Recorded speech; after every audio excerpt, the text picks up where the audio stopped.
Veréis a mi siervo triunfar, exaltado, sumamente enaltecido.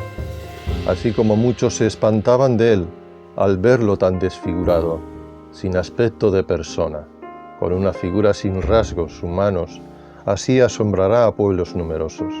Los reyes ante él cerrarán la boca al ver lo que nadie les contó, al descubrir lo que no habían oído. ¿Quién se fió de lo que decíamos? ¿A quién se reveló el poder del Señor? Fue creciendo ante el Señor como un brote, como raíz en tierra de secano, sin aspecto atrayente, sin lozanía, despreciado y rechazado por la gente, sometido a dolores, habituado al sufrimiento, ante el cual todos se tapan la cara. Lo despreciamos y no hicimos caso de él. De hecho, cargó con nuestros males, soportó nuestros dolores, y pensábamos que era castigado, herido por Dios y humillado, pero fue herido por nuestras faltas, triturado por nuestros pecados. Aguantó el castigo que nos salva, con sus heridas fuimos curados. Todos íbamos errantes como ovejas, cada cual por su propio camino, y el Señor cargó sobre él las culpas de todos nosotros. Era maltratado, humillado, pero él no abría su boca. Era como cordero arrastrado al sacrificio, como oveja que va a ser esquilada. Detenido, sin defensa ni juicio, ¿quién se ocupó de su suerte? Fue arrancado de la tierra de los vivos, herido por la rebeldía de mi pueblo. Dispusieron su tumba entre malvados, lo enterraron entre ricos. Aunque nunca cometió violencia, ni su boca profirió mentiras, el Señor quiso machacarlo con males, por entregar su vida como ofrenda expiatoria. Verá su descendencia, vivirá muchos años. Por su mano triunfará el designio del Señor. Después del sufrimiento, verá la luz. El justo se saciará de su conocimiento. Mi siervo hará justos a muchos, pues cargó con los pecados de ellos. Le daré a todos en posesión. Tendrá como botín una multitud, pues expuso su vida a la muerte y fue contado entre los rebeldes. Cargó con las culpas de muchos e intercedió por los rebeldes.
Después de orar, salió Jesús acompañado de sus discípulos. Pasaron al otro lado del torrente Cedrón y entraron en un huerto. Este lugar era bien conocido de Judas, el traidor, ya que Jesús acudía frecuentemente a él con sus discípulos. Así pues, Judas tomó consigo un destacamento de soldados y guardias puestos a su disposición por los jefes de los sacerdotes y los fariseos, y se dirigió a aquel lugar. Además de las armas, llevaban antorchas y faroles. Jesús, que sabía perfectamente todo lo que iba a sucederle, salió a su encuentro y les preguntó: ¿A quién buscáis? Ellos le contestaron: a Jesús de Nazaret. Jesús les dijo: Yo soy. Judas, el traidor, estaba con ellos. Al decirle Jesús: Yo soy, se echaron atrás y cayeron en tierra. Jesús les preguntó otra vez: ¿A quién buscáis? Ellos repitieron: a Jesús de Nazaret. Jesús les dijo: Ya os he dicho que soy yo. Por tanto, si me buscáis a mí, dejad que éstos se vayan. Así se cumplió lo que él mismo había dicho: No he perdido a ninguno de los que me confiaste. Entonces Simón Pedro, que tenía una espada, la desenvainó e hirió con ella a un criado del sumo sacerdote, cortándole la oreja derecha. Este criado se llamaba Malco. Pero Jesús dijo a Pedro: Envaina la espada. ¿Es que no he de beber esta copa de amargura que el Padre me ha destinado? La tropa, con su comandante al frente, y los guardias judíos arrestaron a Jesús y lo maniataron. Llevaron primero a Jesús a casa de Anás, que era suegro de Caifás, el sumo sacerdote de aquel año. Este Caifás era el que había dado a los judíos aquel consejo: es conveniente que muera un solo hombre por el pueblo.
Simón Pedro y otro discípulo se fueron detrás de Jesús.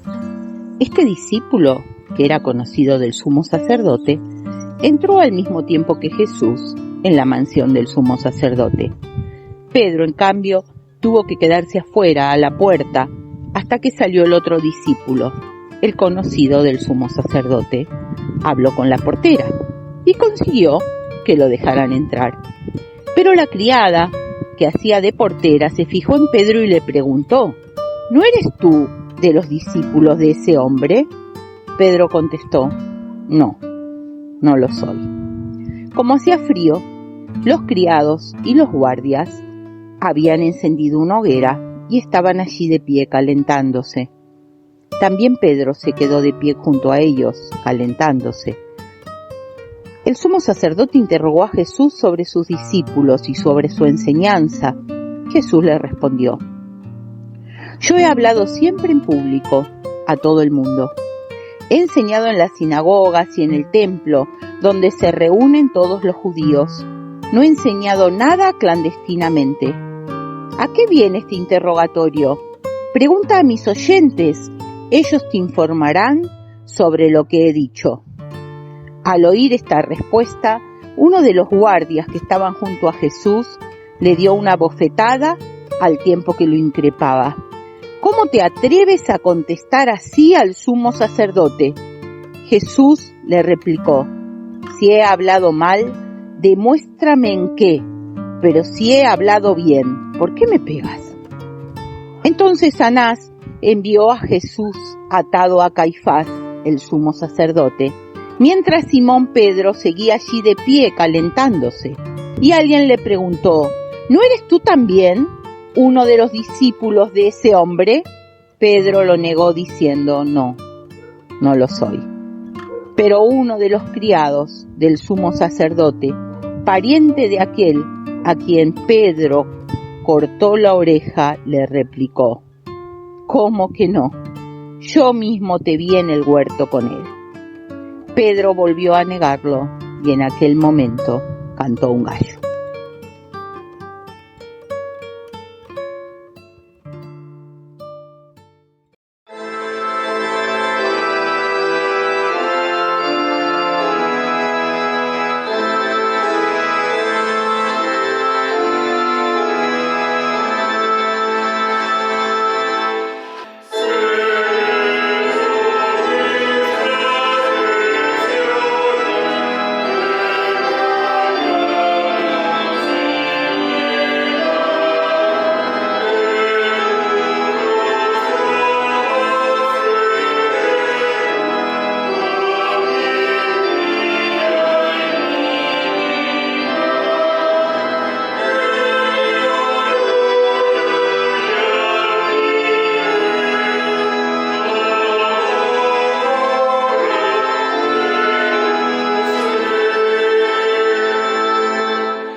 Condujeron a Jesús de casa de Caifás al palacio del gobernador.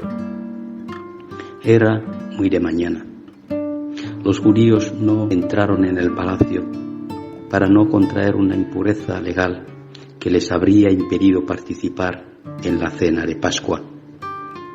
Por eso tuvo que salir Pilato para preguntarles: ¿de qué acusáis a este hombre? Ellos le contestaron: si no fuese un criminal, no te lo habríamos entregado. Pilato les dijo: muy bien, lleváoslo y juzgadlo según vuestra ley. Los judíos replicaron: nosotros no tenemos autoridad para dar muerte a nadie. Y es que tenía que cumplirse lo que Jesús había anunciado sobre la clase de muerte que iba a sufrir. Entonces Pilato volvió a entrar en su palacio.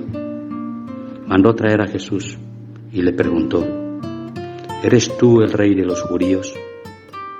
Contestó Jesús: ¿me haces esa pregunta por tu cuenta o te la han sugerido otros?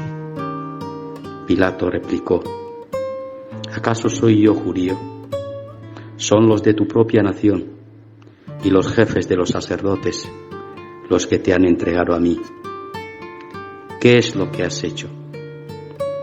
Jesús respondió: mi reino no es de este mundo. Si lo fuera, mis servidores habrían luchado para librarme de los judíos. Pero no, mi reino no es de este mundo. Pilato insistió: entonces, ¿eres rey? Jesús le respondió: soy rey, como tú dices. Y mi misión consiste en dar testimonio de la verdad. Precisamente para eso nací y para eso vine al mundo. Todo el que ama la verdad escucha mi voz. Pilato repuso: ¿y qué es la verdad?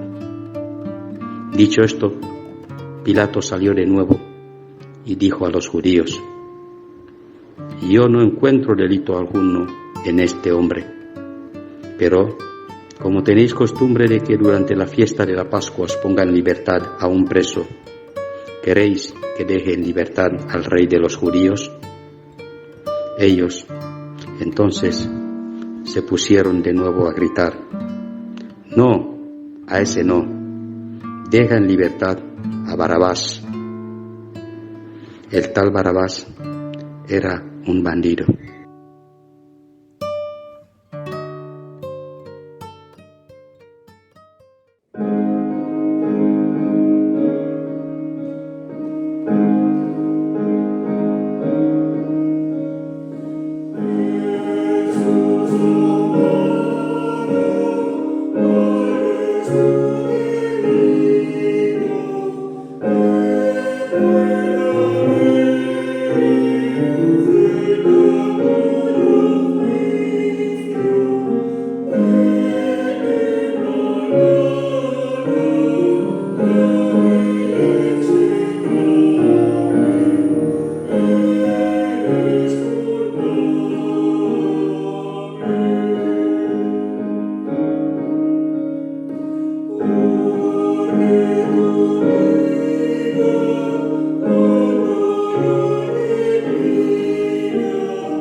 Así pues, Pilato se hizo cargo del asunto y mandó que azotaran a Jesús. Los soldados trenzaron una corona de espinas y se la pusieron en la cabeza. Le echaron también sobre los hombros un manto de púrpura y acercándose a él decían: «¡Viva el rey de los judíos!» y le daban bofetadas. Salió de nuevo Pilato y les dijo: «Mirad, os lo voy a presentar para dejar claro que no encuentro delito alguno en él». Salió pues Jesús llevando la corona de espina y el manto de púrpura. Pilato les dijo: «Este es el hombre». Al ver a Jesús, los jefes de los sacerdotes y sus esbirros comenzaron a gritar: «¡Crucifícalo! ¡Crucifícalo!». Pilato insistió: «Tomadlo vosotros y crucificadlo, yo no encuentro delito alguno en él». Los judíos replicaron: «Nosotros tenemos una ley, y según ella debe morir, porque ha querido hacerse pasar por hijo de Dios». Al oír esto, Pilato sintió aún más temor. Entró de nuevo en el palacio y preguntó a Jesús: «¿De dónde eres tú?». Jesús ni siquiera le contestó. Pilato le dijo: «¿Cómo? ¿Te niegas a contestarme? ¿Es que no sabes que tengo autoridad tanto para dejarte en libertad como para hacerte crucificar?». Jesús le respondió: «No tendrías autoridad alguna sobre mí si Dios no te la hubiera concedido. Por eso, el que me ha entregado a ti es mucho más culpable que tú». Desde ese momento, Pilato intentaba por todos los medios poner a Jesús en libertad, pero los judíos le gritaban: «Si lo pones en libertad, no eres amigo del emperador. El que pretende ser rey se enfrenta al emperador». Al oír esto, Pilato mandó sacar fuera a Jesús y se sentó en el tribunal, en el lugar conocido con el nombre del Enlosado, que en la lengua de los judíos se llama Gábata. Era el día de preparación de la Pascua.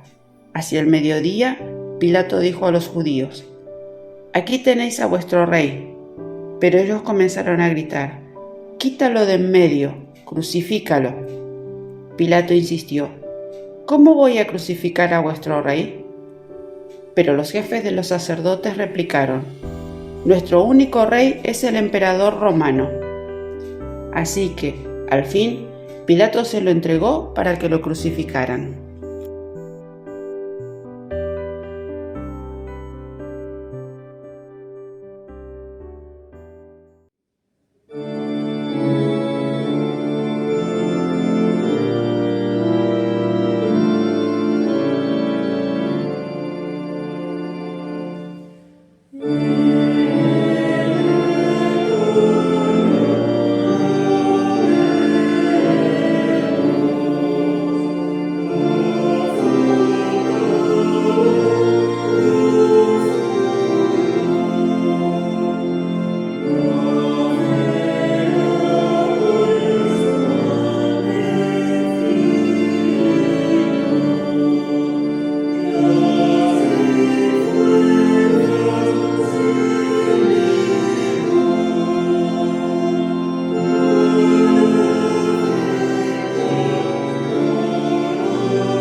Tomaron pues a Jesús, que cargando con su propia cruz, se encaminó hacia el llamado lugar de la calavera, que en la lengua de los judíos se conoce como Gólgota. Ahí lo crucificaron, y con él crucificaron también a otros dos, uno a cada lado y Jesús en medio. Pilato mandó poner sobre la cruz un letrero con esa inscripción: Jesús de Nazaret, el Rey de los judíos. La inscripción fue leída por muchos judíos, porque el lugar donde Jesús había sido crucificado estaba cerca de la ciudad. Además, el texto estaba escrito en hebreo, latín y griego. Así que los jefes de los sacerdotes se presentaron a Pilato y le dijeron: «No pongas el Rey de los judíos», sino este hombre dijo: «Yo soy el Rey de los judíos». Pero Pilato les contestó: «Que quede escrito lo que yo mandé escribir». Los soldados, una vez que terminado de crucificar a Jesús, tomaron sus ropas e hicieron con ellas 4 lotes, uno por cada soldado. Se quedaron también con la túnica, pero como era una túnica sin costura, tejida de una sola pieza de arriba abajo, llegaron a este acuerdo: «No debemos partirla. Lo que procede es sortearlas para ver a quién le toca». Así se cumplió el pasaje de la Escritura que dice: «Dividieron entre ellos mis ropas y echaron a suertes mi túnica». Eso fue lo que hicieron los soldados.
Junto a la cruz de Jesús estaban su madre, María, la mujer de Cleofás, que era hermana de su madre, y María Magdalena. Jesús, al ver a su madre y junto a ella al discípulo a quien tanto quería, dijo a su madre: «Mujer, ahí tienes a tu hijo». Después dijo al discípulo: «Ahí tienes a tu madre». Y desde aquel momento el discípulo la acogió en su casa. Después de esto, plenamente consciente de que todo había llegado a su fin, para que se cumpliese la escritura, Jesús exclamó: «Tengo sed». Empaparon una esponja en vinagre, la colocaron en la punta de una caña de hisopo y se la acercaron a la boca. Jesús probó el vinagre y dijo: «Todo está cumplido». Inclinó entonces la cabeza y expiró.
Era el día de preparación y los judíos no querían que los cuerpos de los ajusticiados quedaran en la cruz aquel sábado, porque en él se celebraba una fiesta muy solemne. Por eso pidieron a Pilato que ordenara quebrar las piernas a los crucificados y retirarlos de allí. Fueron los soldados y quebraron las piernas de los que habían sido crucificados con Jesús. Pero cuando se acercaron a Jesús al comprobar que ya había muerto, no le quebraron las piernas, sino que uno de los soldados le abrió el costado de una lanzada, y al punto brotó sangre y agua. El que lo vio da testimonio de ello, y su testimonio es verdadero, y está seguro que habla con verdad, para que también vosotros creáis. Porque todo esto ocurrió para que se cumpliera la escritura que dice: «No le quebraron ningún hueso». Y también la otra escritura que dice: «Mirarán al que traspasaron». Después de esto, José de Arimatea, que era discípulo de Jesús, aunque lo mantenía en secreto por miedo a los judíos, solicitó a Pilato el permiso para hacerse cargo del cuerpo de Jesús. Pilato se lo concedió y él se hizo cargo del cuerpo. También vino Nicodemo, el que con anterioridad había ido de noche a entrevistarse con Jesús, trayendo unas 100 libras de una mezcla de mirra y aloe. Entre ambos se llevaron el cuerpo de Jesús y lo envolvieron con vendas de lino, bien empapadas en los aromas, según la costumbre de los judíos para sepultar a sus muertos. Cerca del lugar donde estaba Jesús había un huerto, y en el huerto un sepulcro nuevo, en el que nadie había sido sepultado. Y como el sepulcro estaba cerca y era para los judíos el día de preparación, depositaron allí el cuerpo de Jesús.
Queridos hermanos, queridas hermanas, Jesús ha muerto.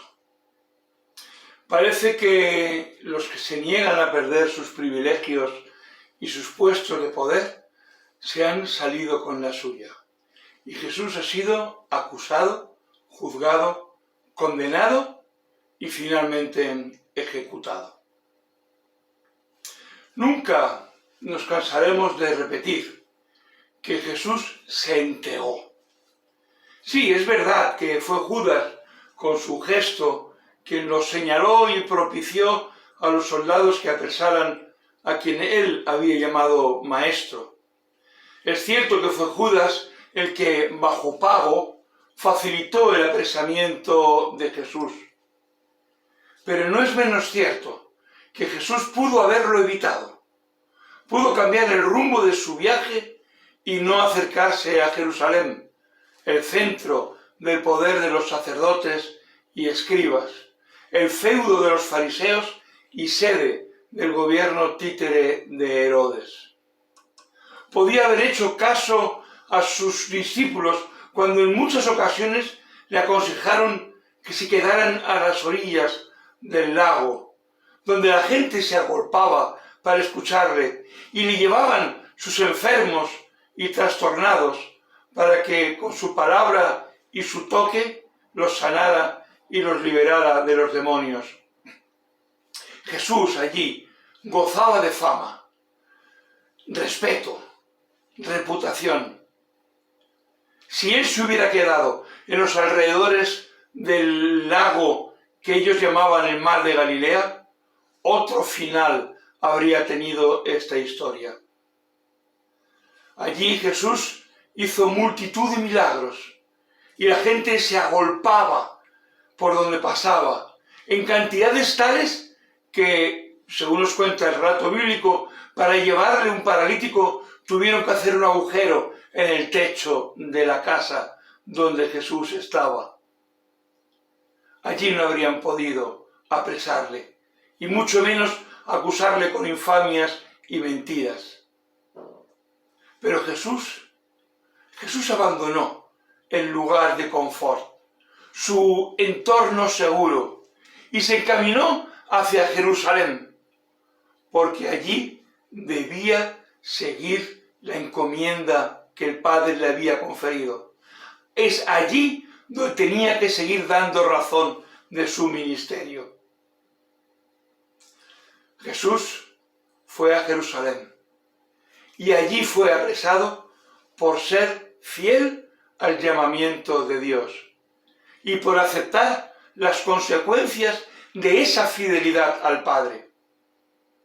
Jesús fue acusado y apresado porque venció la tentación del abandono y afrontó las consecuencias de sus palabras y actos. Las consecuencias de rescatar la dignidad de las mujeres y mostrarlo en la conversación con la mujer samaritana, o sanando un sábado y en la sinagoga a la mujer encorvada.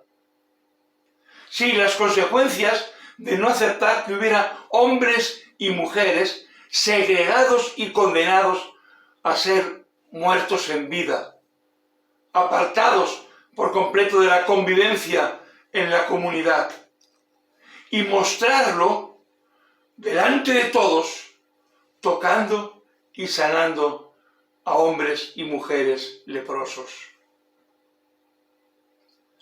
Sí, las consecuencias de enseñar que los gestos de generosidad en favor de otros nunca son gestos vacíos y estériles, y mostrarlo alimentando a una gran multitud a partir de unos pocos panes y peces aportados por un muchacho que ofreció su almuerzo del día.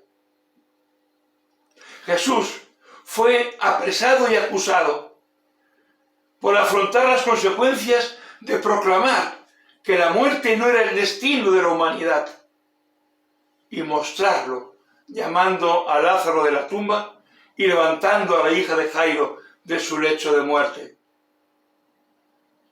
afrontar las consecuencias de negarse a sentarse en el trono del poder, sino hacer de su vida una práctica de entrega a los demás, manifestando su confianza en el poder ilimitado de Dios en toda circunstancia y situación. Jesús entregó su vida sin reservarse nada para sí. Entregó su vida para mostrar y hacer realidad delante de todos que la voluntad de Dios no es la muerte ni el castigo, ni siquiera la de aquellos pecadores que la ortodoxia religiosa habían decretado que eran merecedores de recibir la pena máxima. Recordemos el juicio a la mujer encontrada en la acción misma del adulterio. La muerte de Jesús fue el pago a sus palabras de vida, a sus muestras del perdón de Dios y la redención del pecador. Y cuando decimos que la muerte de Jesús nos libra de nuestra propia muerte, tenemos razón si con ello queremos resaltar y proclamar que su muerte fue la muestra máxima de su entrega, su propia vida. Pero no la tendremos si con ello queremos afirmar que fue un sacrificio expiatorio, un sacrificio decretado por un Dios lejano, todopoderoso, enfadado con la humanidad y que lo exigió para calmar su ira y no mostrar toda su fuerza destruyendo a esta humanidad que le había defraudado. No, la muerte de Jesús no fue un sacrificio exigido por el Padre, no fue un sacrificio expiatorio, porque no es la muerte quien nos salva, sino su vida entregada. No es la muerte quien da sentido a la vida, sino el vivirla en la entrega a los demás, el vivirla en fidelidad a Dios y en el amor a todos nosotros. Por eso tenemos la cruz vacía, porque la muerte no venció, ni da respuesta alguna a la pregunta sobre la salvación. Por eso podemos hacer nuestras las palabras de Machado, el poeta que no quiso cantar a ese Jesús del madero, sino el que anduvo en la mar. Por eso podemos hacer nuestras las palabras del poema, que a continuación leeremos. Poema que nos plantea preguntas que en ocasiones podrán hacernos sentir algo incómodos, algo inquietos, porque son palabras que nos desafían a no hacer de la muerte de Jesús un acto de redención por excelencia, sino a mirar su muerte como la muestra suprema de amor de quien entregó toda su vida, de quien no quiso traicionar a Dios, a la humanidad y a sí mismo. Y por ello afrontó, con esperanza en la promesa del Padre, la liberación de la propia muerte y la victoria de la vida. Solo así podremos esperar la respuesta liberadora de Dios, la respuesta salvadora prometida por el Padre, porque la salvación no está en la muerte, sino en la resurrección prometida y esperada. Hoy no es un día de homenaje a la muerte de Jesús, sino un tiempo para esperar la victoria de la resurrección.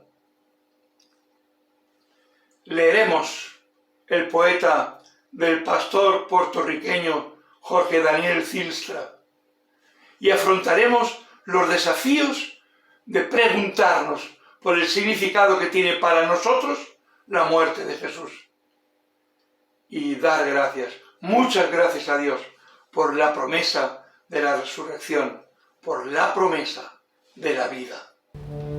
Amén.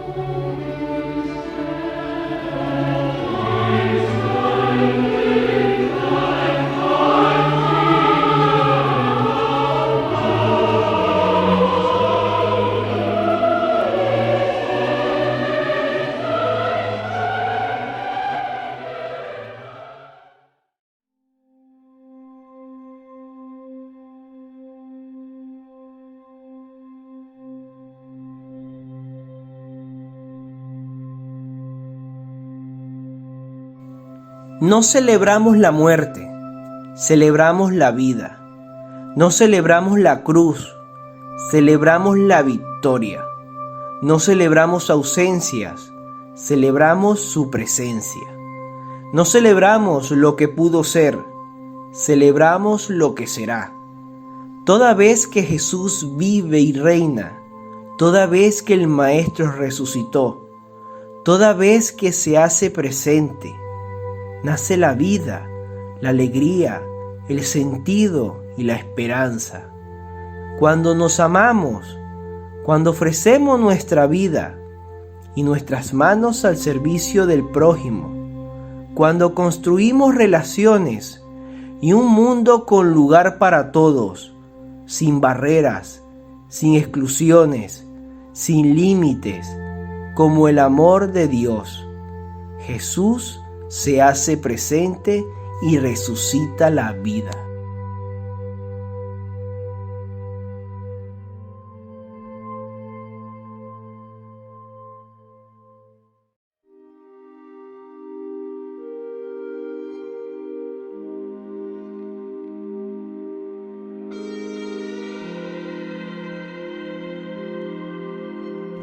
Que Dios nos resucite de todas las situaciones, sentimientos e historias que nos sepultan en el imperio de la muerte. Que Jesucristo nos traiga la vida y la esperanza y se revele en el jardín de nuestros anhelos y compromisos. Y que el Espíritu Santo nos impulse y nos guíe a caminar junto a sus hijos e hijas las sendas de Cristo en el mundo, para que tu reino llegue pronto. Recibamos la bendición del resucitado, en el nombre del Padre, del Hijo y del Espíritu Santo. Amén.